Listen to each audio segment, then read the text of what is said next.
Tintern Abbey by William Wordsworth. 5 years have passed, 5 summers with the length of 5 long winters, and again I hear these waters, rolling from their mountain springs with a soft inland murmur. Once again do I behold these steep and lofty cliffs, that on a wild, secluded scene impress thoughts of more deep seclusion, and connect the landscape with the quiet of the sky. The day is come when I again repose here under this dark sycamore and view these plots of cottage ground, these orchard tufts, which at this season with their unripe fruits are clad in one green hue and lose themselves mid groves and copses. Once again I see these hedgerows, hardly hedgerows, little lines of sportive wood run wild, these pastoral farms green to the very door, and wreaths of smoke sent up in silence from among the trees, with some uncertain notice as might seem of vagrant dwellers in the houseless woods, or of some hermit's cave where by his fire the hermit sits alone. These beauteous forms, through a long absence, have not been to me, as is a landscape to a blind man's eye, but oft in lonely rooms and mid the din of towns and cities I have owed to them. In hours of weariness, sensations sweet felt in the blood and felt along the heart, and passing even into my purer mind with tranquil restoration, feelings too of unremembered pleasure, such perhaps as have no slight or trivial influence on that best portion of a good man's life, his little, nameless, unremembered acts of kindness and of love. Nor less, I trust, to them I may have owed another gift of aspect more sublime, that blessed mood in which the burden of the mystery, in which the heavy and the weary weight of all this unintelligible world is lightened, that serene and blessed mood in which the affections gently lead us on, until the breadth of this corporeal frame, and even the motion of our human blood almost suspended,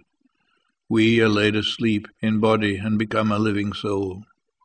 while with an eye made quiet by the power of harmony, and the deep power of joy, we see into the life of things.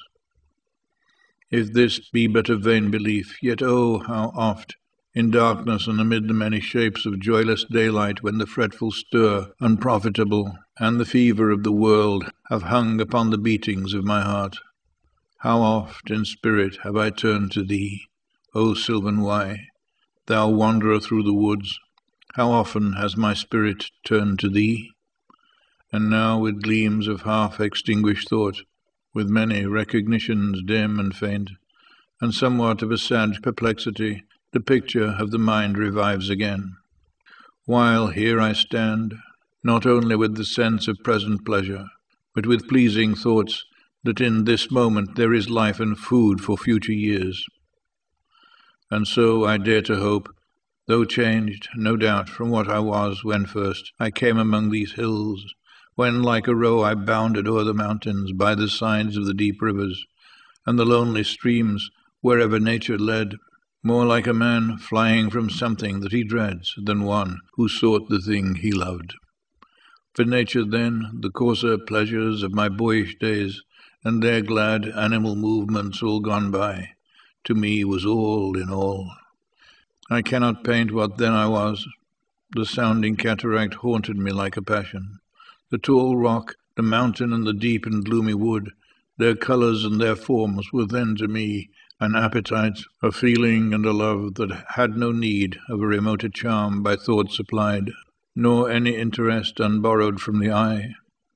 That time is past, and all its aching joys are now no more, and all its dizzy raptures. Not for this faint eye, nor mourn nor murmur, other gifts have followed. For such loss, I would believe, abundant recompense. For I have learned to look on nature, not as in the hour of thoughtless youth, but hearing oftentimes the still sad music of humanity, nor harsh nor grating, though of ample power to chasten and subdue. And I have felt a presence that disturbs me with the joy of elevated thoughts, a sense sublime of something far more deeply interfused, whose dwelling is the light of setting suns, and the round ocean and the living air and the blue sky, and in the mind of man a motion and a spirit, that impels all thinking things, all objects of all thought, and rolls through all things. Therefore am I still a lover of the meadows and the woods and mountains, and of all that we behold from this green earth.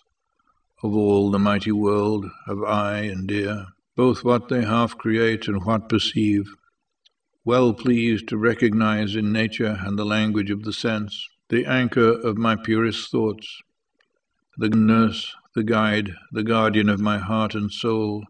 of all my moral being. No perchance, if I were not thus taught, should I the more suffer my genial spirits to decay, for thou art with me here upon the banks of this fair river, thou my dearest friend, my dear, dear friend, and in thy voice I catch the language of my former heart, and read my former pleasures in the shooting lights of thy wild eyes. O yet a little while may I behold in thee what once I was, my dear, dear sister. And this prayer I make, knowing that nature never did betray the heart that loved her.